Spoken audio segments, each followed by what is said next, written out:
وبركاته. الحمد لله رب العالمين والعاقبة للمتقين ولا عدوان إلا على الظالمين ونصلي ونسلم على ختم الأنبياء والمرسلين وعلى آله وصحبه أجمعين أما بعد. പ്രിയം നിറഞ്ഞ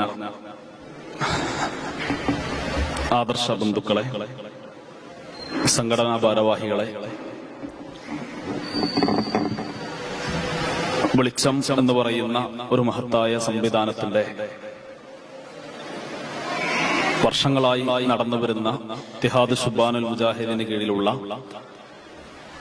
ഇസ്ലാമിന്റെ അടിസ്ഥാന ആശയ ആദർശ പ്രമാണങ്ങൾ, അതിന്റെ പ്രബോധനവുമായി ബന്ധപ്പെട്ട് ഇന്ത്യയിലും ഇന്ത്യക്ക് പുറത്തും നമ്മുടെ ഇസ്ലാഹി സെന്ററുകളെല്ലാം കേന്ദ്രീകരിച്ച് വളരെ വിശാലമായി നടക്കുന്ന ദീനിന്റെ വലിയ ഒരു പ്രബോധന സംരംഭമാണ് വെളിച്ചം എന്ന് നമുക്കറിയാം. ആ വെളിച്ചത്തിന്റെ അവാർഡ് ദാനവുമായി ബന്ധപ്പെട്ടാണ് നമ്മളിവിടെ ഒരുമിച്ച് കൂടിയിട്ടുള്ളത്. വിശുദ്ധ ഖുർആനിലൂടെയും പ്രവാചക സുന്നത്തിലൂടെയും ഈ ദീനിന്റെ പ്രബോധനവുമായി ബന്ധപ്പെട്ട് ഇസ്ലാമിക ദഅവത്തുമായി ബന്ധപ്പെട്ട അനേകം പരാമർശങ്ങൾ നമുക്ക് കാണാൻ കഴിയും. അത് ഫർള് ഐനാണ്, ഫർള് ഐനാണ് എന്ന് പറഞ്ഞ പണ്ഡിതന്മാരും ഫർള് കിഫയാണ് എന്ന് പറഞ്ഞ പണ്ഡിതന്മാരൊക്കെ കാണാം. ഫർള് ഐൻ എന്ന് പറഞ്ഞാൽ നിസ്കാരം ഫർള് ഐനായതുപോലെ, നോമ്പ് ഫർള് ഐനായതുപോലെ, സക്കാത്ത് ഫർള് ഐനായതുപോലെ, അഥവാ ഓരോ വ്യക്തിക്ക് പേരിലും നിർബന്ധമാണ് ദഅവത്ത് എന്നുപോലും ആ വിഷയത്തിൽ അഭിപ്രായം പറഞ്ഞ് രേഖപ്പെടുത്തിയ പണ്ഡിതന്മാരെ നമുക്ക് കാണാൻ കഴിയുന്നുള്ളതാണ്. റസൂലുള്ളാഹി സ്വല്ലല്ലാഹു അലൈഹി വസല്ലമ തങ്ങൾ മക്കയിൽ ഏറ്റവും അവസാനമായി തന്റെ അനുയായികൾക്ക് മുന്നിൽ എഴുന്നേറ്റ് നിന്ന് റസൂല് സംസാരിച്ച സന്ദർഭത്തിൽ പോലും അല്ലാഹു റസൂല് പറഞ്ഞു, ബല്ലിഉ അന്നീ വലൗ ആയ, എന്നിൽ നിന്ന് ഒരായത്ത് മാത്രമേ നിങ്ങൾ കേട്ടിട്ടുള്ളൂ, ഒരായത്തെ നിങ്ങൾക്ക് അറിയുള്ളൂ, ആ ആയത്തെങ്കിലും നിങ്ങൾ മറ്റുള്ള ആളുകൾക്ക് എത്തിച്ചു കൊടുക്കണം എന്ന് റസൂലുള്ളാഹി പ്രഖ്യാപിച്ചു. അപ്പോ നമുക്കറിയുന്നത് എല്ലാം പഠിച്ച്, എല്ലാം തികഞ്ഞ്, അതിന്റെ എല്ലാ മസാലകളും പഠിച്ച്, അറബി ഭാഷ പഠിച്ച്, അതിന്റെ എല്ലാ ഉസൂലിയാത്തുകളും പഠിച്ച്, ഫിഖ് പഠിച്ച് ഒക്കെ പഠിച്ചതിന് ശേഷമേ ദഅവത്ത് നടത്താൻ പാടുള്ളൂ എന്നതൊന്നുമില്ല. നമ്മുടെ നാട്ടില് ഇന്ന് ഒരു കാലഘട്ടത്തിൽ നമ്മുടെ കൂടെ ഉണ്ടായിരുന്ന ആളുകൾ ഇന്ന് പല ജിന്നിന്റെ പേര് പറഞ്ഞ് ഭിന്നിച്ചു പോയി. പിന്നെ അതിൽ നിന്നും അവാന്തര വിഭാഗങ്ങളായി പോയി. ദമ്മാജ് സലഫിസം എന്ന രൂപത്തിൽ പുതിയ ഒരു നവോത്ഥാന സിദ്ധാന്തങ്ങളൊക്കെ കൊണ്ടുവന്ന് അത്തരം ആളുകൾ നമ്മുടെ നാട്ടിൽ തന്നെ സജീവമായി ഈ വാദം ബാധിക്കാറുണ്ട്. അഥവാ എല്ലാം തികഞ്ഞതിന് ശേഷം മാത്രമേ ദഅവത്ത് വേണ്ടതുള്ളൂ എന്ന് പറയുന്ന ആളുകൾ. എന്നാൽ പരിശുദ്ധ ഇസ്ലാമിൽ ദഅവത്തിന് അങ്ങനെ പ്രത്യേക ഇത്ര ഹദീസ് പഠിക്കണം, അല്ലെങ്കിൽ ഇത്ര ആയത്ത് പഠിക്കണം, ഇത്ര സൂറത്ത് പഠിക്കണം എന്നൊരു നിർദ്ദേശം എവിടെയും കാണുക സാധ്യമല്ല. നമുക്ക് എന്താണോ അറിയുന്നത് അത് മറ്റുള്ളവർക്ക് പറഞ്ഞു കൊടുക്കൽ നമ്മുടെ ബാധ്യതയാണെന്നുള്ളതാണ്, ബാധ്യതയാണ്. അതുകൊണ്ടാണ് ഖുർആനിലൂടെ അല്ലാഹു സുബ്ഹാനഹു വ തആല പഠിപ്പിച്ചത്, വമൻ അഹ്സനു ഖൗലൻ മിമ്മൻ ദഅ ഇലല്ലാഹ് വഅമില സ്വാലിഹൻ വഖാല ഇന്നനി മിനൽ മുസ്ലിമീൻ. മൻ അഹ്സനു ഖൗലൻ മിമ്മൻ ദഅ ഇലല്ലാഹ്. ഒരു മനുഷ്യൻ ഒരു ദിവസം നമ്മുടെ ഒരു ജീവിതത്തിൽ രാവിലെ നമ്മുടെ കിടക്കപ്പായിൽ നിന്ന് എഴുന്നേറ്റ് മുതൽ തിരിച്ച് വീണ്ടും നമ്മുടെ വിരിപ്പിലേക്ക് പോകുന്നത് വരെ അനേകം കാര്യങ്ങൾ ദിനേന നമ്മൾ സംസാരിക്കണം, വേണ്ടതും വേണ്ടാത്തതുമായി ഒരുപാട് കാര്യങ്ങൾ. ആ സംസാരങ്ങളിൽ വെച്ച് ഏറ്റവും നല്ല സംസാരം എന്നാൽ ഖുർആൻ പറഞ്ഞത് അഹ്സനുൽ ഖൗൽ, ഏറ്റവും നല്ല സംസാരം എന്നാൽ ദഅ ഇലല്ലാഹ്, അത് അള്ളാഹുവിലേക്ക് ക്ഷണിക്കലാണ്, മതപ്രബോധനമാണ്, ഖുർആൻ പറയലാണ്, സുന്നത്ത് പറയലാണ്, റബ്ബിനെ കുറിച്ച് സംസാരിക്കലാണ് ഏറ്റവും നല്ല സംസാരം. ദഅ ഇലല്ലാഹ് വഅമില സ്വാലിഹൻ, പിന്നെ നല്ല പ്രവർത്തനങ്ങളാണ്. വഖാല ഇന്നനി മിനൽ മുസ്ലിമീൻ, ഞാൻ മുസ്ലിമീങ്ങളിൽ പെട്ടവൻ തന്നെയാണ് എന്ന് ആർജവത്തോടുകൂടി പ്രഖ്യാപിക്കലാണ് ഏറ്റവും നല്ല പ്രഖ്യാപനം, ഏറ്റവും നല്ല സംസാരമെന്ന് പരിശുദ്ധ ഖുർആൻ നമ്മെ പഠിപ്പിക്കൽ. അപ്പൊ അതുകൊണ്ട് തന്നെ ഈ ദീൻ മറ്റുള്ളവരിലേക്ക് എത്തിച്ചു കൊടുക്കൽ നമ്മുടെ ബാധ്യതയാണ് എന്ന് കൃത്യമായി തിരിച്ചറിയാൻ നമുക്ക് ഓരോരുത്തർക്കും കഴിയേണ്ടതുണ്ട്. ഈ പരിശുദ്ധ ഖുർആൻ ഇപ്പോ വയനാട് ദുരന്തവുമായി ബന്ധപ്പെട്ട് മതവിശ്വാസികളെല്ലാം, അത് കേവലം മുസ്ലിമീങ്ങൾ മാത്രമല്ല, ദൈവത്തിൽ വിശ്വസിക്കുന്ന മതവിശ്വാസികളെല്ലാം ജാതി ഭേദമന്യേ ഇന്ന് അതിന്റെ വയനാട്ടിലെ നമ്മുടെ പ്രിയപ്പെട്ട സഹോദരങ്ങളുടെ പുനരധിവാസ പ്രവർത്തനങ്ങളുമായി ബന്ധപ്പെട്ട സജീവമായ അവരുടെ വർക്കിലാണ്, പ്രവർത്തനങ്ങളിലാണ്. ഈ സന്ദർഭത്തിൽ പോലും ഈ രൂപത്തിൽ ദൈവത്തെ ചോദ്യം ചെയ്യുന്ന ഇങ്ങനൊക്കെ വലിയ ദുരന്തം ഉണ്ടായിട്ടും നിങ്ങളുടെ ദൈവം എവിടെ പോയി, അള്ള എവിടെ പോയി, ഈ ദൈവത്തോടാണോ നിങ്ങൾ പ്രാർത്ഥിക്കുന്നത് എന്നൊക്കെ ചോദിച്ച് മതവിശ്വാസികളെ ഈ ഏറ്റവും പ്രയാസപ്പെടുന്ന ഈ സന്ദർഭത്തിൽ പോലും മതത്തെ കുത്തുന്ന, ദൈവത്തെ ചോദ്യം ചെയ്യുന്ന, റബ്ബിന്റെ കുദറത്തിനെ ചോദ്യം ചെയ്യുന്ന, മതം വിശ്വസിക്കേണ്ടതില്ല, സ്വതന്ത്രമായ ലോകത്ത് ജീവിക്കൂ എന്ന് വാദിക്കുന്ന ആളുകൾ നമ്മുടെ നാട്ടിൽ കാണാം. ഈ ആളുകൾ ഒരുപാട് കാലങ്ങളിലായി ദീനിനെതിരെ, വിശുദ്ധ ഖുർആനെതിരെ വളരെ ശക്തമായ രൂപത്തിൽ പ്രവർത്തിക്കുന്ന ഒരുപാട് ആളുകളെ അതുമായി ബന്ധപ്പെട്ട് കാണുകയാണ്. അപ്പൊ ഇത്തരമൊരു സന്ദർഭത്തിൽ വളരെ കൃത്യമായി ഈ ദീനിനെ കുറിച്ച് അറിയൽ, ഖുർആൻ പഠിക്കൽ, സുന്നത്ത് പഠിക്കൽ നമ്മുടെ ബാധ്യതയാണ് എന്ന് തിരിച്ചറിയാൻ നമുക്ക് ഓരോരുത്തർക്കും കഴിയണം. മനുഷ്യൻ എല്ലാ നിലക്കും ദുർബലനാണ് എന്ന് ആവർത്തിച്ച് നമ്മളെ ഓർമ്മപ്പെടുത്തുന്ന സംഭവ വികാസങ്ങളാണ് നമ്മുടെ നാട്ടിൽ ദിനേന നമ്മൾ കണ്ടുകൊണ്ടിരിക്കുന്നത്. അല്ല, അതുകൊണ്ടാണ് ഖുർആനിലൂടെ അല്ലാഹു സുബ്ഹാനഹു വ തആല കൃത്യമായി നമ്മെ പഠിപ്പിച്ചത്, യാ അയ്യുഹന്നാസ് അൻതുമുൽ ഫുഖറാഉ ഇലല്ലാഹ്, അല്ലയോ മനുഷ്യരെ, നിങ്ങൾ റബ്ബിന്റെ അടുക്കൽ ഫക്കീരീങ്ങളാണ്, ഫുഖറാക്കളാണ്. ഫക്കീർ എന്ന് പറഞ്ഞാൽ ഫക്കീറും മിസ്കീനും രണ്ടർത്ഥമാണ്. ഫക്കീറിന് സാധു എന്നൊരു അർത്ഥമുണ്ട്, പക്ഷെ ആ അർത്ഥം മാത്രമല്ല. ഫക്കീറും മിസ്കീനും ഒരേ അർത്ഥത്തിൽ ഉപയോഗിക്കുന്ന വാക്കുകളല്ല. മിസ്കീൻ എന്ന് പറഞ്ഞാൽ അവൻ ഒരുപാട് പ്രയാസങ്ങളും പ്രതിസന്ധികളൊക്കെ ഉണ്ട്. പക്ഷെ ആ പ്രയാസങ്ങളും പ്രതിസന്ധികളൊക്കെ അവൻ മറ്റുള്ളവരുടെ മുമ്പിൽ തുറന്നു കാട്ടാതെ അതെല്ലാം ഒളിപ്പിച്ചു വെച്ച് അഭിമാനത്തോടുകൂടി ഉള്ളത് കൊണ്ട് സംതൃപ്തിപ്പെട്ട് ജീവിക്കുന്ന ഒരു മനുഷ്യനെയാണ് മിസ്കീൻ എന്ന് പറയാം.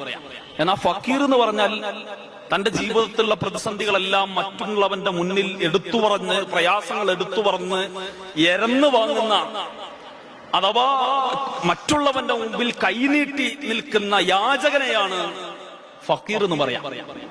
പടച്ച റബ്ബ് മനുഷ്യരെ മുഴുവനും ഉൾപ്പെടുത്തിയത് ഫക്കീരീങ്ങളെ കൂട്ടത്തിലാണ്. യാ അയ്യുഹന്നാസ് അൻതുമുൽ ഫുഖറാഉ ഇലല്ലാഹ്, നിങ്ങൾ റബ്ബിന്റെ അടുക്കൽ ഫക്കീരീങ്ങളാണ്. എന്തുകൊണ്ടായിരിക്കും റബ്ബ് അങ്ങനെ പറഞ്ഞിട്ടുണ്ടാവുക? നമുക്ക് ഒരുപാട് സമ്പത്തില്ലേ, നമ്മുടെ ബാങ്ക് ബാലൻസ് റബ്ബിന് അറിയില്ലേ? അറിയാലോ. നമ്മുടെ വീട്ടിൽ നമ്മുടെ പെട്ടിന്റെ ഉള്ളിൽ മടക്കി വെച്ച ആധാരത്തിന്റെ കോപ്പി അള്ളാഹ്ക്ക് അറിയില്ലേ? അറിയാം. നമുക്ക് എത്ര സ്വർണ്ണം ഉണ്ട് റബ്ബിന് അറിയില്ലേ? അറിയാം. നമ്മുടെ സ്ഥാനമാനങ്ങളും അതുപോലെ തന്നെ നമുക്ക് ഇടപെടാൻ കഴിയുന്ന മേഖലകളെല്ലാം റബ്ബിനറിയാം. എന്നിട്ടും മുഴുവൻ മനുഷ്യരെയും അല്ലാഹു സുബ്ഹാനഹു വ തആല വിശേഷിപ്പിച്ചത്, എടുത്തു പറഞ്ഞത് ഫക്കീരീങ്ങളാണെന്നാണ്. റബ്ബിന്റെ അടുക്കൽ നിങ്ങൾ ഫക്കീരീങ്ങളാണ്. കാരണം എന്തെല്ലാം ഉണ്ടായിട്ടും, ഈ ഭൗതിക ലോകത്ത് എന്തെല്ലാം ഉണ്ടായിട്ടും, അല്ലെ, ഇതുമായി ബന്ധപ്പെട്ട് ആധുനിക ശാസ്ത്ര സാങ്കേതിക വിദ്യ അതിന്റെ ഏറ്റവും ഉന്നതിയിൽ നിൽക്കുന്ന കാലഘട്ടത്തിലാണ് നമ്മൾ ജീവിക്കുന്നത് എന്ന് പറയുന്ന ഈ കാലഘട്ടത്തിൽ പോലും എന്തെല്ലാം നൂതന സാങ്കേതിക വിദ്യകൾ ഉണ്ടായിട്ടും റബ്ബിന്റെ പരീക്ഷണത്തെ തടയാൻ, ഒരു മഴ പെയ്താൽ, ഒന്ന് വെള്ളം പൊങ്ങിയാൽ അതിനെ ഒന്നും തടുത്തു നിർത്താൻ എങ്ങനെയൊക്കെ ഉത്ബുദ്ധരാണ് എന്ന് പറയുന്ന ഈ മനുഷ്യർക്കും സാധ്യമല്ല. എന്തുണ്ടായിട്ടും കാര്യമല്ല.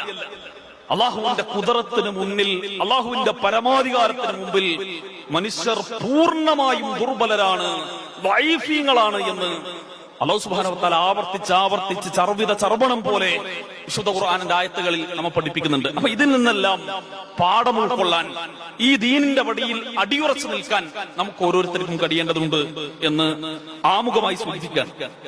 ഇനി വിശുദ്ധ ഖുർആൻ ഇവിടെ ഇപ്പോ അഫ്സല് ഒക്കെ സൂചിപ്പിച്ചു, അതിന്റെ കോപ്പികൾ വലിയ ഒരു ദഅവ സമയത്ത് ചിലപ്പോ എല്ലാവർക്കും പ്രസംഗിക്കാൻ കഴിഞ്ഞോളണമെന്നില്ല, എല്ലാവർക്കും എഴുതാൻ കഴിഞ്ഞോളണമെന്നില്ല.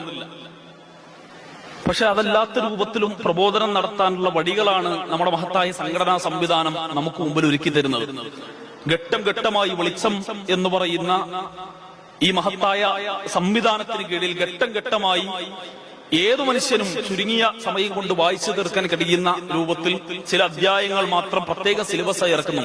അത് വാങ്ങിയാൽ നമ്മുടെ കൂടെയുള്ള മുസ്ലിം സുഹൃത്തുക്കൾക്ക്, അതുപോലെ തന്നെ നമ്മുടെ നാട്ടിലൊക്കെ സുന്നികൾ എന്ന് നമ്മൾ ഓമനപ്പേരിട്ട് വിളിക്കുന്ന സമസ്തക്കാർ ഒരു നിലക്ക് സുന്നികളല്ല, അവർക്ക് ദീനുമായോ സുന്നത്തുമായോ കുലബന്ധം പോലും ഇല്ലാത്ത ഒരാളുകൾ, അത്തരം ആളുകളിലേക്ക് ഈ ദീനെന്താണ് എന്ന് പഠിപ്പിക്കാൻ നമ്മുടെ വായോണ്ട് പറഞ്ഞില്ലെങ്കിലും, നമ്മൾ എഴുതിയില്ലെങ്കിലും, നമ്മൾ സംസാരിച്ചിട്ടില്ലെങ്കിലും, അധ്വാനിച്ചിട്ടില്ലെങ്കിലും ഈ കോപ്പി ഒന്ന് വാങ്ങി അവരുടെ മുമ്പിൽ നമ്മൾ കൊണ്ടുവന്ന് വെച്ചാൽ, അവർക്കൊന്ന് കൊടുത്താൽ, അതും ദഅവത്തിന്റെ വലിയ മേഖലയാണ്. അങ്ങനെ മാറിയ ഒരുപാട് ആളുകളെ നമ്മുടെ സംസ്ഥാന വെളിച്ചം സംഗമം നടക്കാറുണ്ട്. അതിൽ ഒരുപാട് മുസ്ലിം സ്ത്രീകൾ വന്നുകൊണ്ട് വിശുദ്ധ ഖുർആൻ വായിച്ചപ്പോഴുണ്ടായ, അത് ഓതിയപ്പോഴുണ്ടായ അനുഭവത്തെക്കുറിച്ചെല്ലാം അവർ വിശദീകരിക്കാറുണ്ട്. അപ്പൊ അതുകൊണ്ട് തന്നെ ഇതിൽ നമ്മൾ അതിൽ പങ്കെടുക്കുന്നതോടൊപ്പം നമ്മുടെ കൂടെയുള്ള ആളുകളിലേക്ക് ഇത് പകർന്നു കൊടുക്കാൻ, എത്തിച്ചു കൊടുക്കാനുള്ള ഒരു ദൗത്യം കൂടി നമ്മൾ ഏറ്റെടുക്കേണ്ടതുണ്ട് എന്നുള്ളതാണ്. അങ്ങനെ നമ്മൾ എത്തിച്ചാൽ അവൻ അതിൽ നിന്ന് ഒരു നന്മയെങ്കിലും അവന്റെ ജീവിതത്തിൽ ഉണ്ടായാൽ, അവൻ എത്ര കാലം ആ നന്മ നിലനിർത്തുന്നുവോ അത്രയും കാലം അതിന് കാരണക്കാരായ നമ്മുടെ നന്മയുടെ ത്രാസിൽ ആ പ്രതിഫലത്തുന്നതാണ്. ഇപ്പൊ വിശുദ്ധ ഖുർആൻ മുസ്ഹഫ് ക്രോഡീകരിക്കപ്പെടുന്നത് ആരുടെ കാലഘട്ടത്താണ്? ഞാനിങ്ങനെ ഇവിടുന്ന് ഇങ്ങനെ ഫുള്ള് സംസാരിച്ചാൽ വലിയ രസമൊന്നും ഉണ്ടാവില്ല. ആരുടെ കാലത്താണ് ഖുർആൻ ക്രോഡീകരിക്കുന്നത്? ആണോ ഉസ്മാനാണോ? ഉസ്മാൻ റളിയല്ലാഹുവിന്റെ കാലത്താ? ആണോ ഉമർ റളിയല്ലാഹുവിനാണോ? ഇനി മലക്ക് പോവോ? അബൂബക്കർ സിദ്ദീഖ്? ഖുർആൻ അല്ലാഹു തന്നെ ക്രോഡീകരിച്ചിട്ടുണ്ട് അല്ലേ? ഫജമഅഹു വഖുർആന ഫഇദാ ഖറഅനാഹു ഫത്തബിഉ ഖുർആന. ഖുർആന്റെ ക്രോഡീകരണം റബ്ബന്നെ നടത്തിയിട്ടുണ്ട്. ഖുർആൻ മുസ്ഹഫ് രൂപത്തിലാക്കുന്ന പണി ആണ്, ഉറപ്പാണ്. ഉസ്മാൻ റളിയല്ലാഹുവിന്റെ കാലഘട്ടത്തിൽ 8 കോപ്പികളാവാണ് ചെയ്തത്. അതിന്റെ മുന്നേ ഈ പണി നടന്നിട്ടുണ്ട്. പ്രവാചകൻ സല്ലല്ലാഹു അലൈഹി വസല്ലം തങ്ങൾ മരണപ്പെട്ടു. പ്രവാചകന്റെ മരണത്തോടുകൂടി ഒരുപാട് വിശ്വാസികൾ പ്രവാചകന്റെ കൂടെ ചേർന്ന് നിന്ന്, തോളോട് തോള് ചേർന്ന് നിന്ന് യുദ്ധം ചെയ്തിരുന്ന ഒരുപാട് ആളുകൾ മുർത്തദ്ദായി പോയി. കാരണം റസൂൽ മരണപ്പെട്ടതോടുകൂടി ഒരുപാട് കള്ളപ്രവാചകന്മാർ വന്നു. നമ്മുടെ നാട്ടിൽ സജീവനായ ഒരു കള്ളപ്രവാചകനുണ്ട്.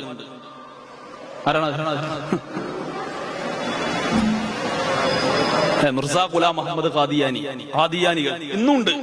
പല രൂപത്തിൽ ആ കള്ളപ്രവാചകന്മാർ, റസൂല് മരണപ്പെട്ടത് മുതൽ തന്നെ കള്ളപ്രവാചകന്മാരുടെ അതിപ്രസരം ആ കാലഘട്ടത്തിൽ തന്നെ കാണാം. എത്രത്തോളം എന്ന് പറഞ്ഞാൽ, ഒരു പെണ്ണ് വന്നു റസൂലിന്റെ മരണശേഷം, 1 വർഷം തികഞ്ഞിട്ടില്ല. അപ്പോഴാണ് ഒരു പെണ്ണ് വന്നിട്ട് പറഞ്ഞത്, ഞാൻ പ്രവാചകയാണ്.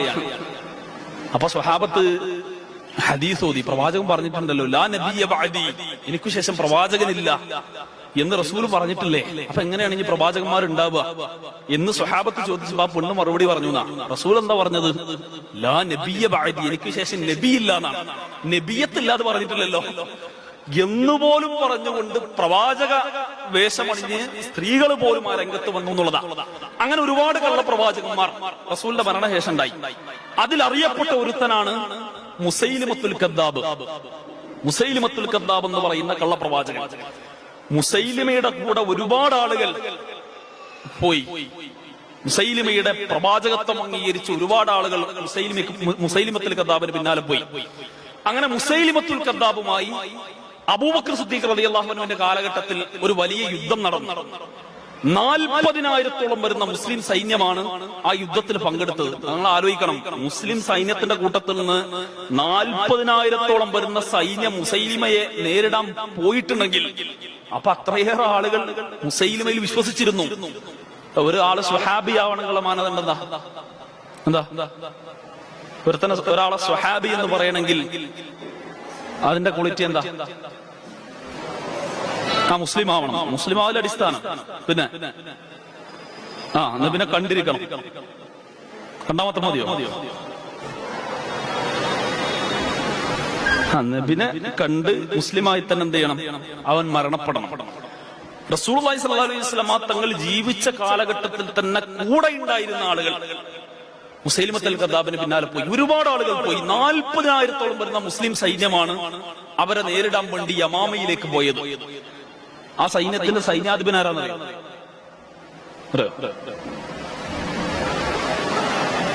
സൈഫുല്ലാഹ് എന്ന സ്ഥാന പദവിക്കർഹനായ, അള്ളാഹുവിന്റെ വാൾ എന്ന സ്ഥാനത്തിന് അർഹനായ ആരാണ്?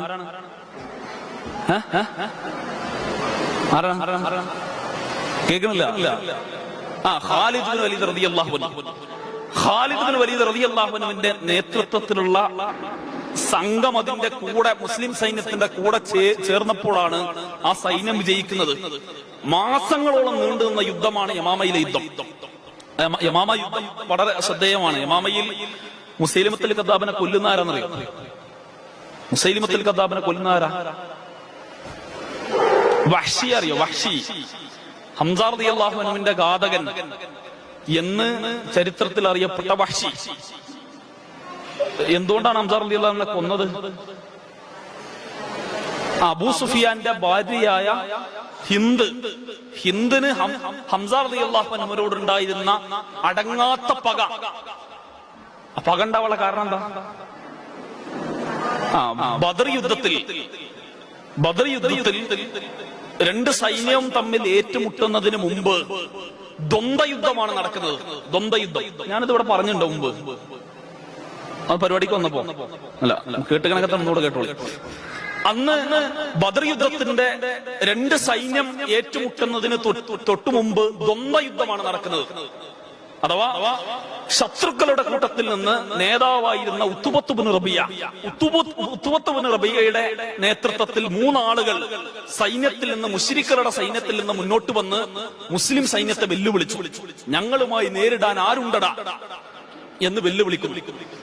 ഹംസ റളിയല്ലാഹു അൻഹുവിന്റെ നേതൃത്വത്തിൽ അലി റളിയല്ലാഹു അൻഹു അടങ്ങുന്ന 3 ആളുകൾ ആ വെല്ലുവിളി ഏറ്റെടുത്തു.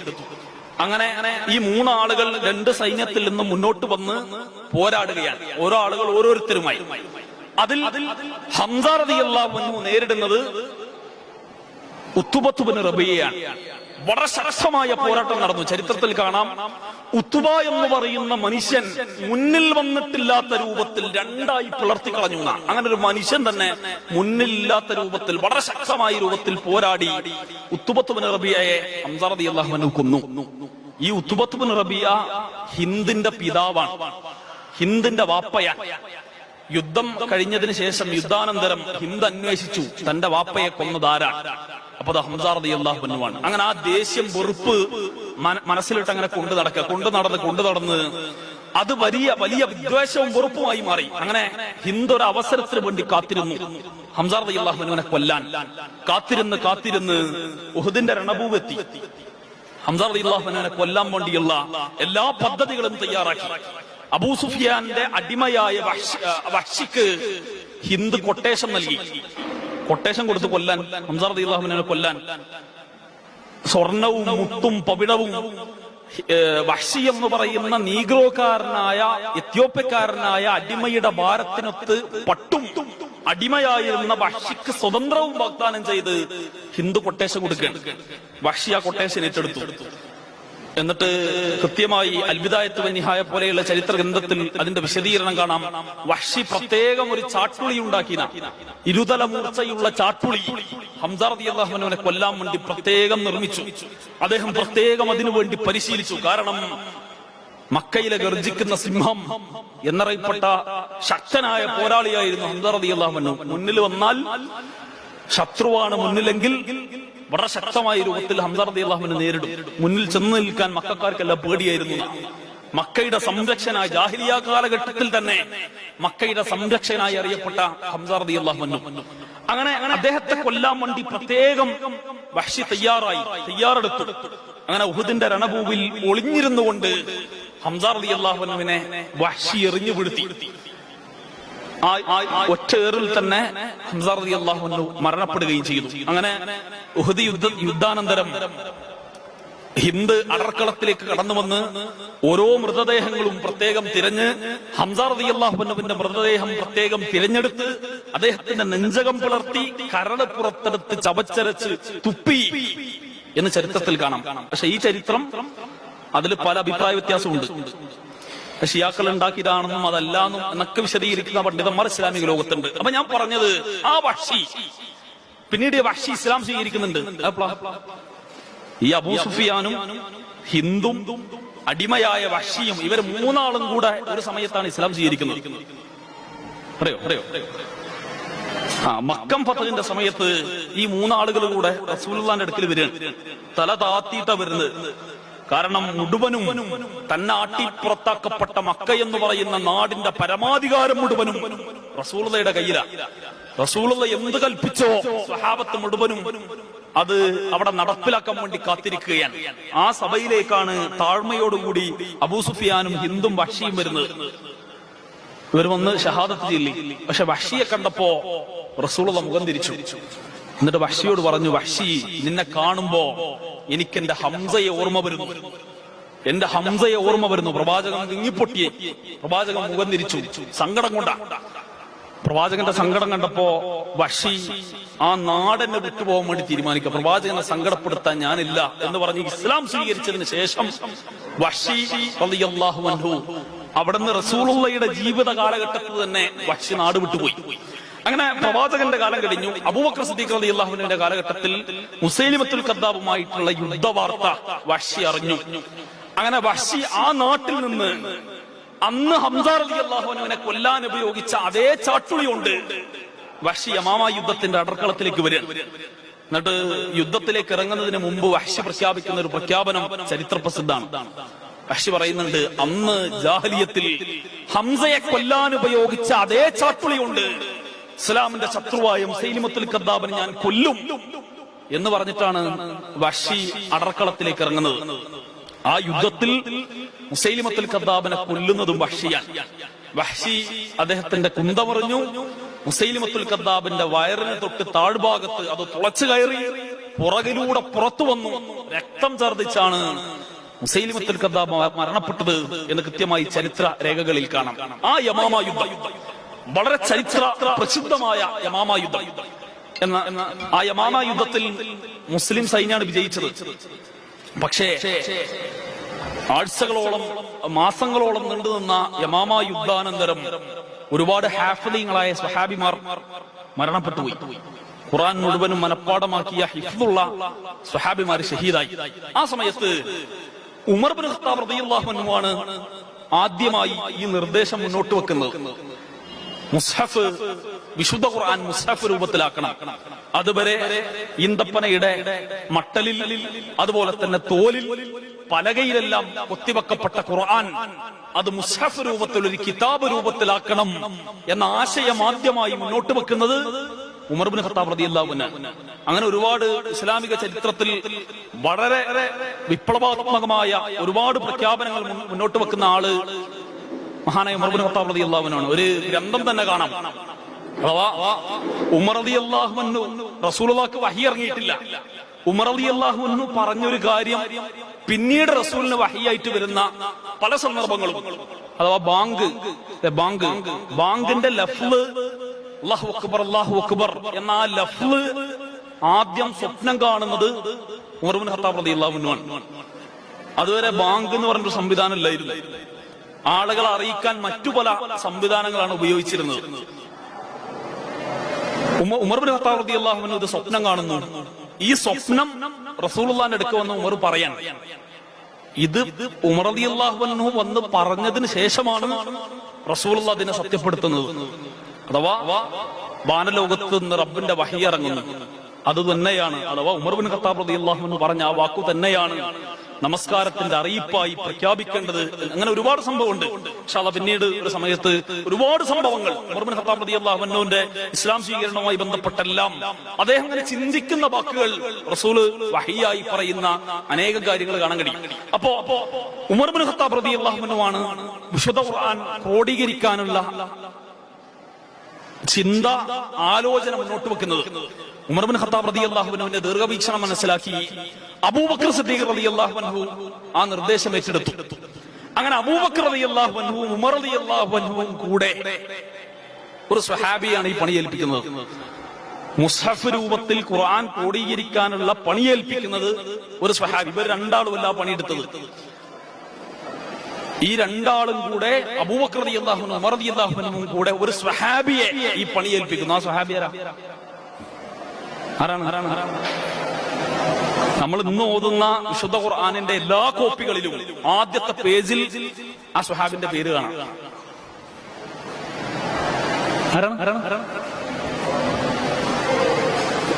എല്ലാവർക്കും അറിയില്ലേ? സയ്യിദ് ഇബ്നു സാബിത്ത് റളിയല്ലാഹു അൻഹു റസൂലുള്ളാഹിയുടെ വഹയിന്റെ എഴുത്തുകാരനായിരുന്നു. നല്ല മനോഹരമായി ഖുർആൻ പാരായണം ചെയ്യാൻ കഴിവുള്ള, ഖുർആനിൽ അഗാധ പാണ്ഡിത്യമുള്ള സയ്യിദ് ഇബ്നു സാബിത്ത് റളിയല്ലാഹു അൻഹു. ആ സ്വഹാബിയുടെ അടുക്കലേക്കാണ് അബൂബക്കർ റളിയല്ലാഹു അൻഹു ഉമർ റളിയല്ലാഹു അൻഹു കൂടെ ഖുർആൻ ക്രോഡീകരിക്കണം എന്ന് പറഞ്ഞുകൊണ്ട് ചെല്ലുന്നത്. ആദ്യം സയ്യിദ് റളിയല്ലാഹു അൻഹു പറഞ്ഞു ഖുർആൻ ക്രോഡീകരിക്കാൻ പറ്റൂല, അത് പറ്റൂല എന്ന് അദ്ദേഹം തീർത്തു പറഞ്ഞു. കാരണം അറബി ഭാഷക്ക് അങ്ങനെ ഒരു പ്രത്യേകത ഉണ്ട്. ഒരു ഹറക്കത്ത് മാറിയാൽ ചിലപ്പോ ആണ് പെണ്ണാവും, പെണ്ണ് ആണാവും, ഒരാളുള്ളത് ഒരു സംഘമാവും, ഒരു സംഘമുള്ളത് ഒരാളാവും. അപ്പൊ അങ്ങനെ വല്ല തെറ്റും വന്നാൽ ലോകാവസാനം വരെയുള്ള മുസ്ലിമീങ്ങൾ, മുഅ്മിനീങ്ങൾ ആ തെറ്റാവർത്തിക്കും, അതിന് കാരണക്കാരൻ ഞാനാകും എന്നുള്ളത് കൊണ്ട് ആദ്യം സയ്യിദ് റളിയല്ലാഹു അൻഹു പറഞ്ഞു ഏറ്റെടുക്കാൻ ഞാൻ തയ്യാറല്ല. എന്നാൽ ഇസ്ലാമിക റിപ്പബ്ലിക്കിന്റെ സാമ്രാജ്യത്തിന്റെ അധിപൻ അബൂബക്കർ സിദ്ദീഖ് റളിയല്ലാഹു അൻഹുവിന്റെ കൽപ്പനയാണ്, ആർക്കും ഏറ്റെടുക്കാതിരിക്കാൻ കഴിയൂല. അങ്ങനെ അബൂബക്കർ റളിയല്ലാഹു അൻഹുവിന്റെയും ഉമർ ഇബ്നു ഖത്താബ് റളിയല്ലാഹു അൻഹുവിന്റെയും നിർബന്ധത്തിന് വഴങ്ങി സയ്യിദ് ഇബ്നു സാബിത്ത് റളിയല്ലാഹു അൻഹു വിശുദ്ധ ഖുർആൻ മുസ്ഹഫ് രൂപത്തിലാക്കുന്ന പണി ഏറ്റെടുത്തു. അദ്ദേഹം കൃത്യമായ രൂപത്തിൽ തർത്തീബായി 113 അധ്യായങ്ങളിൽ കൃത്യമായ ആയത്തിന്റെ ഘടനയോടുകൂടി മുസ്ഹഫ് ക്രോഡീകരിച്ചു. ഇന്നും നമ്മൾ ഓതുന്നത് ഉസ്മാൻ റളിയല്ലാഹു അൻഹുവിന്റെ കാലഘട്ടത്തിൽ ആ ക്രോഡീകരിച്ച കോപ്പി 8 കോപ്പികളായി ഭൂഖണ്ഡങ്ങളിൽ നിന്ന് ഭൂഖണ്ഡങ്ങളിലേക്ക് കൈമാറി. അതാണ് ഇന്ന് ഖത്തുൽ ഉസ്മാനിയ എന്ന പേരിൽ നമ്മൾ ഇന്ന് ഓതുന്ന മുസ്ഹഫ് ഖത്തുൽ ഉസ്മാനിയ എന്ന പേരിലാണ് അറിയപ്പെടുന്നത്. അതിന്റെ പിന്നിൽ പടിയെടുത്തത് സയ്യിദ് ഇബ്നു സാബിത്ത് റളിയല്ലാഹു അൻഹുവാണ്. ഇന്നും ലോകത്തുള്ള മുസ്ലിമീങ്ങൾ ആ ഖുർആനിൽ നിന്ന് പാരായണം ചെയ്യുന്നു. കോടിക്കണക്കിന് മുസ്ലിമീങ്ങൾ. വിശുദ്ധ ഖുർആന്റെ പ്രത്യേകത ഉണ്ട്, അലിഫ് ലാം മീം എന്ന് പാരായണം ചെയ്താൽ അത് കേവലം ഒരു ഹറഫല്ല. അലിഫുൻ ഹറഫുൻ വലാമുൻ ഹറഫുൻ വമീമുൻ ഹറഫുൻ, ഓരോന്നും ഓരോ ഹറഫാണ്, ഓരോന്നിനും 10 വീതം പുണ്യമുണ്ട് എന്ന് റസൂൽ പഠിപ്പിച്ചു. സയ്യിദ് ഇബ്നു സാബിത്ത് റളിയല്ലാഹു അന്ന് ഖുർആൻ ക്രോഡീകരിച്ചു, മുസ്ഹഫ് രൂപത്തിലാക്കി. കോടിക്കണക്കിന് മുസ്ലിമീങ്ങൾ 1450 വർഷമായി കോടിക്കണക്കിന് മുസ്ലിമീങ്ങൾ പല ആവർത്തി ഖുർആൻ ഓതി. ഇന്നും നമ്മൾ ഖുർആൻ ഓതുന്നു.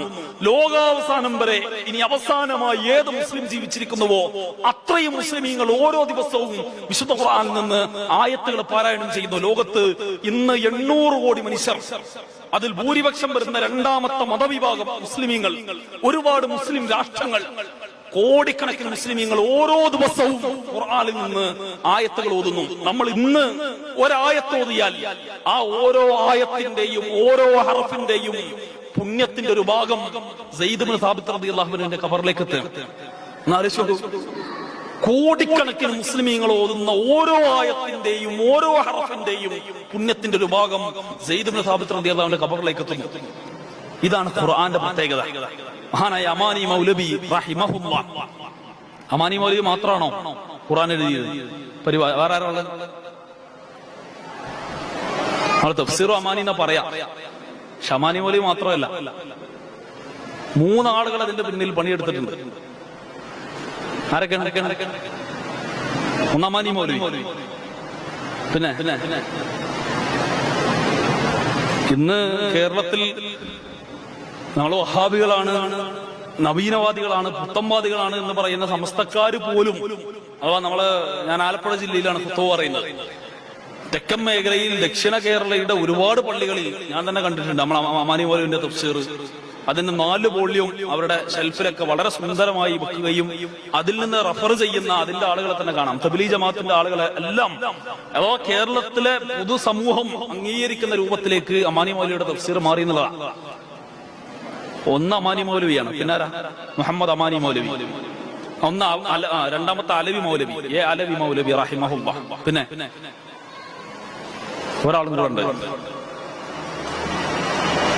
മൂസ മൗലവി റഹിമഹുല്ലാഹ്. ഈ 3 പണ്ഡിതന്മാരാണ് അതിന് പിന്നിൽ പണിയെടുക്കുന്നത്. പക്ഷെ തഫ്സീർ പൂർണ്ണമാക്കുന്നതിന് മുമ്പ് അലവി മൗലവിയും മൂസ മൗലവിയും മരണപ്പെട്ടു പോയി. അമാനി മൗലവി റഹിമഹുള്ളയാണ് അത് പൂർത്തീകരിക്കുന്നത്. ആ തഫ്സീർ അമാനി ഇന്നും വെളിച്ചം എന്ന് പറയുന്ന മഹത്തായ സംവിധാനത്തിന് കീഴിൽ വളരെ സജീവമായി കേരളത്തിൽ അത് പ്രചരിപ്പിച്ചുകൊണ്ടിരിക്കുകയാണ്. നമ്മൾ ഇന്ന് അതിൽ നിന്ന് വായിക്കുന്ന, നമുക്ക് ലഭിക്കുന്ന ഓരോ നന്മയും, ഇനി എത്ര ആളുകൾ അത് വായിക്കുന്നുവോ, എത്ര ആളുകൾ അതിൽ നിന്ന് നന്മ അവരേറ്റെടുക്കുന്നുവോ, അതിന്റെ ഒക്കെ പുണ്യം ഈ 3 മഹാന്മാരായ പണ്ഡിതന്മാരുടെ ഖബറിലേക്ക് എത്തുക. ഇത് വിശുദ്ധ ഖുർആന്റെ പ്രത്യേകതയാണ്. അതുകൊണ്ട് തന്നെ ഈ വിശാലതയെ മനസ്സിലാക്കി ഈ മേഖലയിൽ വളരെ സജീവമായി ഇറങ്ങി പുറപ്പെടാൻ നമുക്ക് ഓരോരുത്തർക്കും കഴിയേണ്ടതുണ്ട് എന്ന് ആത്മാർത്ഥമായി സൂചിപ്പിക്കുകയാണ്. ഖൈറുക്കും മൻ തഅല്ലമൽ ഖുർആന വഅല്ലമഹു. ഖുർആൻ പഠിക്കുന്നവനും പഠിപ്പിക്കുന്നവനുമാണ് നിങ്ങളുടെ കൂട്ടത്തിൽ ഏറ്റവും ഉത്തമൻ എന്ന് റസൂലുള്ളാഹി സ്വല്ലല്ലാഹു അലൈഹി വസല്ലം തങ്ങൾ പഠിപ്പിച്ചു. അതുപോലെ തന്നെ മൻ യുരിദില്ലാഹി ബിഹി ഖൈറൻ യുഫഖിഹു ഫിദ്ദീൻ. അല്ലാഹു അവന്റെ ഒരു അടിമക്ക് അല്ലാഹ് നന്മ ഉദ്ദേശിച്ചാൽ, നമുക്കൊക്കെ എനിക്കും നിങ്ങൾക്കൊക്കെ പടച്ച റബ്ബ് നന്മ ഉദ്ദേശിക്കാൻ ആഗ്രഹിക്കുന്നുവെങ്കിൽ സമ്പത്ത് നൽകുന്നല്ല പറഞ്ഞു. പല ആൾക്കാർ ഇതാ മനസ്സിലാക്കിയത്, കുറെ സമ്പത്തുണ്ടെങ്കിൽ ഓ അള്ളാഹ്ക്ക് അവന് നല്ല ഇഷ്ടമാണ് നമ്മൾ പറയും അല്ലെ. നല്ല സൗന്ദര്യം ഉണ്ടെങ്കിൽ, സ്ഥാനമാനങ്ങൾ ഉണ്ടെങ്കിൽ, സമൂഹത്തിൽ പദവി ഉണ്ടെങ്കിൽ നമ്മൾ പറയും ഓ അള്ളാഹ് എനിക്ക് കനിഞ്ഞു വാരി അല്ലെ വിശാലമായി കൊടുത്തിട്ടുണ്ട് എന്ന് നമ്മൾ പറയും. പക്ഷെ റസൂൽ പഠിപ്പിച്ചു അള്ളാഹു അള്ളാന്റെ ഒരു അടിമക്ക് നന്മ ഉദ്ദേശിക്കുന്നുവെങ്കിൽ അവൻ ഈ മതത്തിന്റെ വിഷയത്തിൽ, ദീനിന്റെ വിഷയത്തിൽ അവഗാഹം നൽകുന്ന. അപ്പൊ മതം പഠിച്ചവനാണ്, ദീൻ പഠിക്കുന്നവനാണ്, അതിൽ അവഗാഹമുള്ളവനാണ് റബ്ബിന് ഏറ്റവും ഇഷ്ടപ്പെട്ടവൻ എന്ന് റസൂൽ പഠിപ്പിക്കാൻ. ഈ ദീൻ പഠിക്കുന്ന, ഇത് അന്വേഷിക്കുന്ന ആളുകൾക്ക് വേണ്ടി അല്ലാഹുവിന്റെ മാലാഖമാർ അത്തരം ആളുകൾക്ക് വേണ്ടി പാപമോചനം നടത്തിക്കൊണ്ടിരിക്കുന്നതാണ്. നിങ്ങളുടെ വാപ്പ, ഉമ്മ, കൂട്ടുകാരോ, കുടുംബക്കാരോ, നാട്ടുകാരോ അല്ല, ജീവിതത്തിൽ ഒരു തെറ്റും ചെയ്യാത്ത അള്ളാഹുവിന്റെ പ്രത്യേക സൃഷ്ടി വിഭാഗമായ മലക്കുകൾ ഈ രൂപത്തിലുള്ള സംഗമങ്ങളിൽ, ദീൻ പഠിക്കുന്ന സദസ്സുകളിൽ പങ്കെടുക്കുന്ന ആളുകളുടെ പാപം പൊറുക്കാൻ വേണ്ടി അള്ളാഹിനോട് പ്രാർത്ഥിച്ചുകൊണ്ടിരിക്കുന്നതാണ്. ആ പ്രാർത്ഥന അള്ളാഹ് സ്വീകരിക്കോ? ആർക്ക് സംശയമുണ്ടോ? അള്ളാന്റെ മലക്കുകൾ നമ്മുടെ പാപം പൊറുക്കാൻ വേണ്ടി അള്ളാഹിനോട് പ്രാർത്ഥിക്കുക. റബ്ബ് തീർച്ചയായും സ്വീകരിക്കപ്പെടും എന്ന് മനസ്സിലാക്കാൻ നമുക്ക് ഓരോരുത്തർക്കും കഴിയേണ്ടതുണ്ട്. ഈ രൂപത്തിൽ ഒരുപാട് ഹദീസുകളിലൂടെ ഇതിന്റെ ഫളായിലുകൾ റസൂലുള്ളാഹി പഠിപ്പിച്ചു. മൻ സലഖ ത്വരീഖൻ യൽതമിസു ഫീഹി ഇൽമൻ സഖലല്ലാഹു ലഹു ത്വരീഖൽ ജന്ന. ആരെങ്കിലും ദീൻ പഠിക്കുന്ന വഴിയിൽ ഇറങ്ങിത്തിരിച്ചാൽ അവന് വേണ്ടി സ്വർഗ്ഗത്തിന്റെ വാതായ സ്വർഗ്ഗത്തിലേക്കുള്ള വഴി അല്ലാഹു സുബ്ഹാനഹു വ തആല എളുപ്പമാക്കി കൊടുക്കുന്ന. അതുപോലെ തന്നെ മറ്റൊരു ഹദീസ്, ഇന്ന ഫളൽ ആലിമി അലൽ ആബിദ്. ഒരു ആലിമും ഒരു ആബിദും തമ്മിലുള്ള വ്യത്യാസം. ആലിം എന്ന് പറഞ്ഞാൽ ദീനിൽ നല്ല അവഗാഹമുള്ള, ദീൻ പഠിച്ച ഒരു മനുഷ്യൻ. ആബിദ് എന്ന് പറഞ്ഞാൽ കൃത്യമായി നിസ്കരിക്കുന്ന, നോമ്പ് നോൽക്കുന്ന, സദഖ കൊടുക്കുന്ന, സക്കാത്ത് കൊടുക്കുന്ന, ഹജ്ജ് ചെയ്യുന്ന, കൃത്യമായ ആരാധനാ കർമ്മങ്ങളിൽ കണിശമായി സൂക്ഷ്മത പുലർത്തുന്ന ഒരു ആബിദ്. ഒരു ആലിമും ഒരു ആബിദും തമ്മിലുള്ള വ്യത്യാസം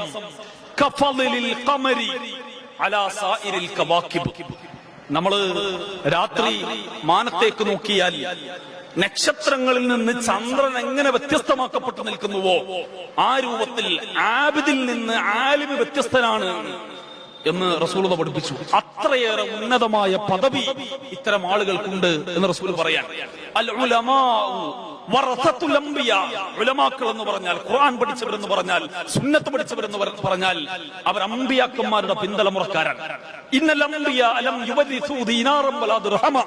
ഒരിക്കലും അമ്പിയാക്കന്മാർ ഈ സമൂഹത്തിൽ ഇട്ടേച്ചു പോയത് ദീനാറുകളോ ദിർഹമുകളോ അല്ല. ഇന്നമാ വറസത്തുൽ ഇൽമ. അവരിവിടെ ഉപേക്ഷിച്ചു പോയ അനന്തര സ്വത്ത് എന്ന് പറയുന്നത് ഇൽമാണ്, അറിവാണ്.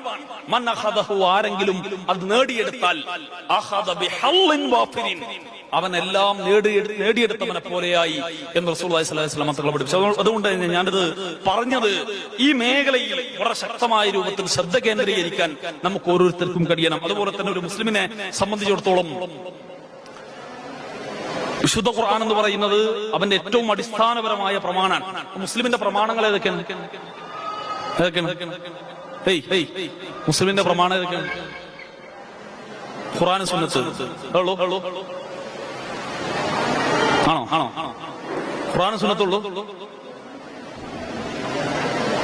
അങ്ങനെയാണെങ്കിലേ കള്ളുടിക്കാൻ പാടുണ്ടോ? കള്ളുടിക്കാൻ പാടുണ്ടോ? എന്തുകൊണ്ടാ പാടില്ലാത്തത്? ഖുർആനിലെന്താ പറഞ്ഞു കള്ളുടിക്കാൻ പാടില്ല. അപ്പൊ കഞ്ചാവ് വലിക്കാൻ പാടുണ്ടോ? പാടുണ്ടോ? ഇല്ല. ആരാ പറഞ്ഞു? ഖുർആൻ പറഞ്ഞു. കഞ്ചാവ് വലിക്കാൻ പാടില്ല എന്ന് ഖുർആനിലുണ്ടോ?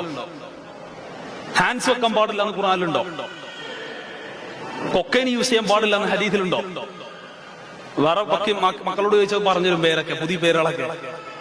അവനെന്താ പാടില്ല നമ്മൾ പറഞ്ഞെന്താ? ഖുർആനും സുന്നത്തും മാത്രമാണ് പ്രമാണമെങ്കിൽ കഞ്ചാവ് വലിക്കാൻ പാടുണ്ടെന്ന് പറയേണ്ടി വരും. കാരണം കഞ്ചാവ് വലിക്കാൻ പാടില്ല എന്ന് ഖുർആനിലും ഹദീസിലും ഇല്ല. ബീഡി വലിക്കാൻ, പുക വലിക്കാൻ പാടില്ല എന്ന് ഖുർആനിലും ഹദീസിലും ഇല്ല. അപ്പൊ ഖുർആനും സുന്നത്തും മാത്രമല്ല പ്രമാണം, വേറെ എന്തൊക്കെ പ്രമാണം? ഒന്ന് ഖുർആൻ, രണ്ട് സുന്നത്ത്, പിന്നെ മൂന്നെന്താ? ഇജ്മാ, ഖിയാസ്. ഈ നാലെണ്ണമാണ് മുസ്ലിമിന്റെ പ്രമാണം. ഞാനിത് പറഞ്ഞെന്താന്ന് വെച്ചാൽ, നമ്മുടെ വെസ്റ്റ് ജില്ലയുടെ ISMന്റെ പുതിയ ക്യാമ്പയിൻ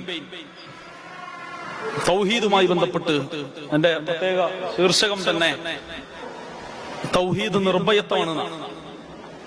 ഈ തൗഹീദിന്റെ മേഖലയിൽ, ദീനിന്റെ മേഖലയിൽ നമ്മൾ പ്രവർത്തിക്കുമ്പോൾ, ഇതുമായി ബന്ധപ്പെട്ട് നമ്മൾ സംസാരിക്കുമ്പോൾ ഏറ്റവും അടിസ്ഥാനപരമായി ഈ വിഷയത്തിലുള്ള അറിവ് നമുക്ക് ഓരോരുത്തർക്കും ഉണ്ടാവണമെന്നാണ്. അത് പറയാനുള്ള കാരണം, ഇന്ന് ഞങ്ങൾ കേട്ടിട്ടുണ്ടാവും പല രൂപത്തിലുള്ള മായാവി കഥകളും ഇതുമായി ബന്ധപ്പെട്ട്, ഔലിയാക്കളുമായി ബന്ധപ്പെട്ട് നമ്മുടെ നാട്ടിൽ സജീവമായി പറയാറുണ്ട്. അള്ളാഹു അല്ലാത്തവരെ വിളിക്കാൻ വേണ്ടി പല രൂപത്തിൽ വ്യാഖ്യാനിക്കുന്ന ആളുകളുണ്ട്. എത്രത്തോളം എന്ന് പറഞ്ഞാൽ, നിങ്ങൾ ഓണക്കിറ്റിന്ന് കേട്ടിട്ടില്ലേ? അല്ലേ? ഓണക്കിറ്റിന്ന് കേട്ടിട്ടില്ലേ? ഈ പള്ളിക്കാട്ടിക്ക് സലാം പറഞ്ഞ മാതിരി അവര് മയ്യത്താറോട് സലാം പറഞ്ഞാല് റീപ്പിളൊന്നും ഉണ്ടാവില്ല. ഓണക്കിറ്റ് കേട്ടിട്ടില്ലേ? അല്ലെ? ഓണക്കിറ്റ്, ക്രിസ്മസ് കിറ്റ്, പെരുന്നാൾ കിറ്റ്, ഇങ്ങനെ കുറെ കിറ്റുകളൊക്കെ ഉണ്ട്. ഈ അടുത്ത കഴിഞ്ഞ എക്സാമുമായി ബന്ധപ്പെട്ട് കാരന്തൂർ മർക്കസ് നിന്ന് എക്സാം കിറ്റ് വിതരണം ചെയ്തു. Exam kit. അപ്പൊ നമുക്കൊരു ആകാംക്ഷ, എക്സാം കിറ്റ്, അപ്പൊ ഇത് എന്തൊക്കെയെന്ന് അറിയണമല്ലോ. അങ്ങനെ കോളേജിൽ നിന്ന് വേറെ ഉത്തരം ഉണ്ടായിരുന്നു. ഞാൻ പോയിട്ട് ആ സാധനം വാങ്ങി. ഓരോട്ടോ CD ടവർ പോണ സമയത്ത് കാരന്തൂർ വഴി പോയി ആ സാധനം വാങ്ങി. 550 രൂപയാണ് ഒരു കിറ്റിന്റെ വില. അതില് മന്ത്രിച്ചൂതിയൊരു പെണ്ണ്, ഒരു ലേഹം, അതുപോലെ തന്നെ മന്ത്രിച്ചൂതിയൊരു നൂല്. ആ നൂല് കൈത്തണ്ടയിൽ 3 കെട്ട്, 3 ചുറ്റു പ്രത്യേകം ഉണ്ട്. അതിലൊരു ലിസ്റ്റും ഉണ്ട്. എങ്ങനെ നമ്മള് മറ്റേ ഹോസ്പിറ്റലിൽ പോയാൽ കുറിപ്പടി തരുന്ന പോലെ തങ്ങളെ പേരും കുറച്ച് ചെല്ലാനുള്ള സ്ഥലത്തും 3 ചുറ്റ് ചുറ്റണം. അഥവാ ആ കെട്ടിങ്ങനെ ഓരോ പ്രത്യേകം ഊതി കെട്ടിയ ചില കെട്ടുകളുണ്ട്. ആ കെട്ടിന്റെ പുറമെ 3 കെട്ട് എന്ത് ചെയ്യണം? കയ്യിൽ കെട്ടണം. ആ പേന കൊണ്ട് എക്സാം എഴുതണം. രാവിലെ ഉറങ്ങി എഴുന്നേറ്റാൽ വെറും വയറ്റിൽ 1 ടീസ്പൂൺ ലേഹം, രാത്രി കിടക്കുന്നതിന് മുമ്പും 1 ടീസ്പൂൺ ലേഹം. ഈ ലേഹം കഴിച്ച് അതിലുള്ള ദിക്റ് ചൊല്ലി, എന്താ യാ ഹയ്യൂം, യാ ഖയ്യൂം, അങ്ങനത്തെ ഒരു ദിക്റാണ് അതിൽ എഴുതിയുള്ളത്. ആ ദിക്റ് ചൊല്ലി ഈ പേന കൊണ്ട് എക്സാം എഴുതിയാൽ നല്ല മാർക്കാണ്, നിങ്ങൾ പാസ്സാവുന്ന. 550 രൂപയുടെ കിറ്റിന്റെ വില. ഈ രൂപത്തിൽ നമ്മുടെ പുതിയ തലമുറക്കിടയിൽ പോലും ഏതെല്ലാം രൂപത്തിൽ ചൂഷണം നടത്താൻ കഴിയും, ആ രൂപത്തിലെല്ലാം ചൂഷണത്തിന് വേണ്ടി മാത്രം ജീവിക്കുന്ന ഒരു പൗരോഹിത്യ വിഭാഗം നമ്മുടെ നാട്ടിലുണ്ട്. എങ്ങനെയൊക്കെ മനുഷ്യന്മാരെ ഊറ്റാൻ പറ്റുമോ ആ രൂപത്തിലെല്ലാം ഊറ്റാൻ ശ്രമിക്കുന്ന ആളുകൾ. നിങ്ങള് അത് മാത്രമൊന്നുമല്ല, പ്രത്യേകിച്ച് ഒരു മുവാഹിദായ നമ്മെ സംബന്ധിച്ചിടത്തോളം എന്ത് കാര്യം കാണുമ്പോഴും ആ വിഷയത്തിന് പ്രമാണം അന്വേഷിക്കൽ ഒന്ന് നമ്മുടെ സ്വഭാവമാണ്. നമ്മുടെ പണ്ഡിതന്മാരും നേതാക്കന്മാരും നമ്മെ പഠിപ്പിച്ച കാര്യമാണ്. നമ്മൾ ചോദിച്ച് ഇന്ന് സമസ്ത വിഭാഗത്തിലെ അനുയായികൾ പോലും ചോദിക്കാൻ വേണ്ടി തുടങ്ങി, അതിന് ഖുർആനിലുണ്ടോ, ഹദീസിലുണ്ടോ, സുന്നത്തിലുണ്ടോ, ആരാ പറഞ്ഞത് എന്ന് തിരിച്ച് ചോദിക്കുന്ന അവസ്ഥയിലേക്ക് മുജാഹിദുകളല്ലാത്ത സംഘടനയിലെ, മുജാഹിദുകൾ അല്ലാത്ത രൂപത്തിലുള്ള ആളുകൾ പോലും അവരുടെ നേതാക്കന്മാരോട്, ആളുകളോട് അത്തരം ചോദ്യങ്ങൾ ചോദിക്കാൻ വേണ്ടി തുടങ്ങിയെന്നുള്ളതാണ്. നമ്മൾ വാട്സപ്പിലൊക്കെ കാണും, ലാ ഇലാഹ ഇല്ലല്ലാഹ്, യാ ഹയ്യു യാ ഖയ്യൂം 10 വട്ടം ചൊല്ലു, 10 ആൾക്ക് ഷെയർ ചെയ്യൂ, 10 മിനിറ്റിനുള്ളിൽ നിങ്ങൾക്ക് നല്ലൊരു വാർത്ത കേൾക്കാം. ഇങ്ങനെ കുറെ സാധനങ്ങൾ, ഒരുപാട് ജോലി വേണം, ഇത് 10 വട്ടം ചൊല്ലിക്കോളൂ.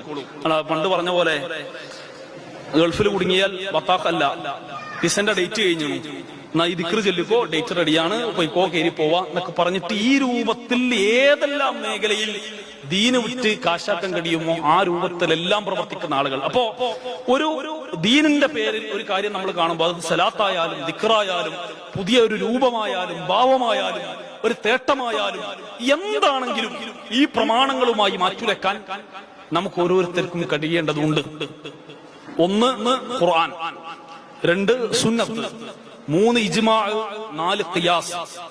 വിശുദ്ധ ഖുർആനിലൂടെ തന്നെ അല്ലാഹു സുബ്ഹാനഹു വ തആല അതിന്റെ പ്രാധാന്യത്തെ കുറിച്ച് അനേകം ഭാഗങ്ങളിൽ നമ്മൾ പഠിപ്പിക്കുകയും ചെയ്തു. അപ്പൊ ഒന്ന് ഖുർആനുമായി ബന്ധപ്പെട്ടത് നമ്മൾ പറഞ്ഞു. വിശുദ്ധ ഖുർആനിൽ അല്ലാഹു സുബ്ഹാനഹു വ തആല ഒരു കാര്യം പറഞ്ഞാൽ അത് പൂർണ്ണാർത്ഥത്തോടു കൂടി സ്വീകരിക്കൽ നമ്മുടെ ബാധ്യത. നമ്മുടെ ബുദ്ധിക്ക് യോജിച്ചിട്ടില്ലെങ്കിലും ഇപ്പൊ അങ്ങനെ കുറെ മെഡിസിനൊക്കെ പോയ കുട്ടികൾ ഇപ്പൊ ഈ അടുത്ത ദിവസം അവിടെ തന്നെ ആലപ്പുഴ ഞാൻ ഖുത്ബ പറയുന്ന മഹല്ലിൽ ഒരു കുട്ടി ബാംഗ്ലൂരിൽ പഠിക്കാൻ വേണ്ടി പോയതാണ്, നഴ്സിംഗിന് വേണ്ടി. പഠിപ്പ് കഴിഞ്ഞ് തിരിച്ചെത്തിയപ്പോ നിസ്കാരമൊന്നുമില്ല. നാട്ടിൽ MSM ആയിരുന്നു, MSM പ്രവർത്തിച്ചിരുന്ന ആളായിരുന്നു. ബാംഗ്ലൂർ പോയി വന്നോടുകൂടി എന്തിനാ നിസ്കരിക്കുന്നത്, ദൈവമുണ്ടോ, അള്ളാഹ് ഉണ്ടോ, റബ്ബുണ്ടോ എന്ന് മാതാപിതാക്കളോട് ചോദിക്കുന്ന അവസ്ഥയാണ്.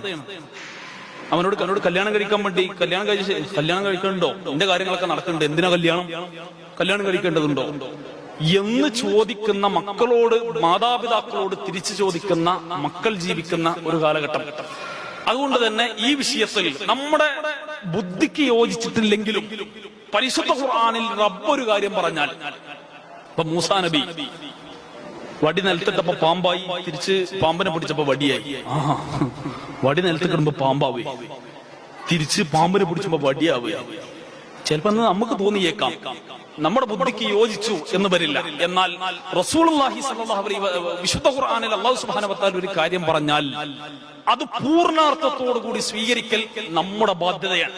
പല ആൾക്കാരും വരും ഖുർആന്റെ ഒരു അരായത്ത് അല്ലെങ്കിൽ ഒരു മുറിയായത്ത് അല്ലെങ്കിൽ ഇറങ്ങിയ സന്ദർഭം പോലും മനസ്സിലാക്കാതെ യുദ്ധത്തിന്റെ സമയത്തിൽ ഇറങ്ങിയ ഒരു കാര്യം, അല്ലേ, നിങ്ങള് മുശ്രിക്കീങ്ങളെ എന്ത് ചെയ്യണം, ഇസ്ലാമിന്റെ ശത്രുക്കൾ അഥവാ മുശ്രിക്കീങ്ങളെ ഒളിഞ്ഞിരുന്നു കൊണ്ട് അവന്റെ പെരടിക്ക് വെട്ടണം എന്ന ആയത്ത് ഖുർആനിലല്ലേ?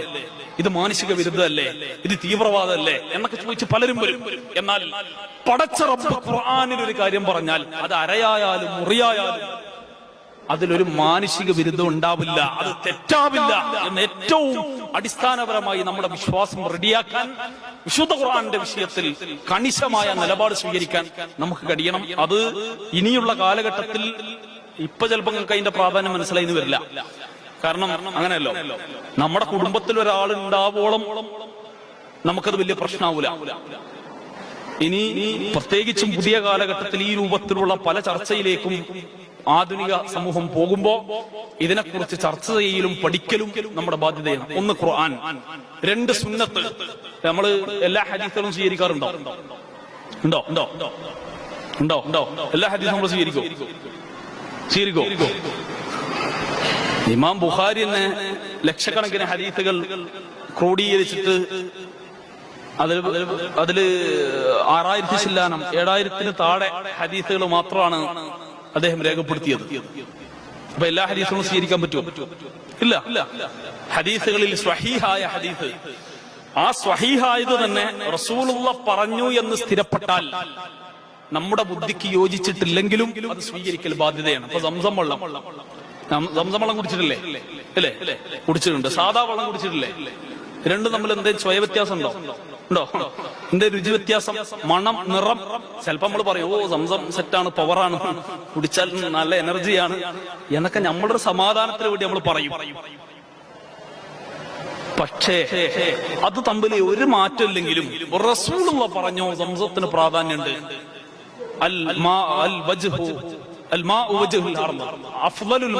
ഭൂമി മുഖത്തെ ഏറ്റവും ശ്രേഷ്ഠമായ വെള്ളം എന്നാൽ മാഉ സംസം, അത് സംസം വെള്ളമാണ്. അതുപോലെ തന്നെ ശിഫാഉൻ വശറുബുൻ, നിങ്ങൾക്കതിൽ നിന്ന് ദാഹശമനമുണ്ട്, അത് ഭക്ഷണമാണ്. അതുപോലെ തന്നെ നിങ്ങൾക്കുള്ള രോഗശമനവും എല്ലാം അതിലുണ്ട് എന്ന് റസൂൽ പഠിപ്പിച്ചു. ആ റസൂല് പഠിപ്പിച്ച ഒറ്റ കാരണം കൊണ്ടാണ് അത് നമ്മൾ സ്വീകരിക്കുന്നത്. അത് ശരിയാണ് എന്ന് നമ്മൾ വിശ്വസിക്കുന്നത്. എല്ലാ കാര്യവും അങ്ങനെ തന്നെ. അപ്പൊ ഖുർആനായി, സുന്നത്തായി, 3 ഇജ്മാ, 4 ഖിയാസ്. ഇജ്മാ എന്ന് പറഞ്ഞാൽ ലോകത്തുള്ള പണ്ഡിതന്മാരെല്ലാം ഒരു വിഷയത്തിൽ ഏകോപിച്ച് ഒരു അഭിപ്രായം, ഒരു വിഷയത്തിൽ ഏകോപിച്ച് ഒരു തീരുമാനമെടുത്താൽ, സാധാരണ പറയാറുള്ളത് അല്ലെ, അത് അപൂർവമാണ്. എല്ലാ പണ്ഡിതന്മാർക്ക് എല്ലാ വിഷയത്തിലും അഭിപ്രായ വ്യത്യാസമാണ് എന്ന കാര്യത്തിൽ പണ്ഡിതന്മാർക്കൊക്കെ ഇജ്മാ ഉണ്ടെന്നാണ് സാധാരണ പറയാറുള്ളത്. അങ്ങനെ പണ്ഡിതന്മാർ അത് പല രൂപത്തിലാവാം. അങ്ങനെ ഒരു ഇജ്മാ ഉണ്ടെങ്കിൽ അത് മുസ്ലിമിന്റെ പ്രമാണമാണ്. അതുപോലെ തന്നെ 4-മത്തത് ഖിയാസ്. അതാണ് ഞാൻ ആദ്യം പറഞ്ഞത്, കള്ളു കുടിക്കാൻ പാടില്ല എന്ന് ഖുർആനിലുണ്ട്. പക്ഷെ കഞ്ചാവ് വലിക്കാൻ പാടില്ല എന്ന് ഖുർആനിൽ കാണാൻ പറ്റൂല. പിന്നെ കഞ്ചാവ് വലിക്കാൻ പാടില്ല എന്ന് നമ്മൾ പറയുന്നത് റസൂലുള്ളാഹി പറഞ്ഞു, കുല്ലു മുസ്കിരിൻ ഖംർ വ കുല്ലു മുസ്കിരിൻ ഹറാം. ലഹരി ഉണ്ടാക്കുന്നതെല്ലാം കള്ളിന് സമാനമാണ്, അതുകൊണ്ട് തന്നെ അതെല്ലാം ഹറാമാണ്. അപ്പൊ കഞ്ചാവിൽ എന്താ ഉള്ളത്? ലഹരിയാണ്. ഇനി ലോകാവസാനം വരെ എന്തൊക്കെ പേരിൽ എന്തൊക്കെ സാധനം ഇറങ്ങിയാലും ലഹരിയാണോ, അതിന് കള്ളിന്റെ ഹുക്കുമാണ്.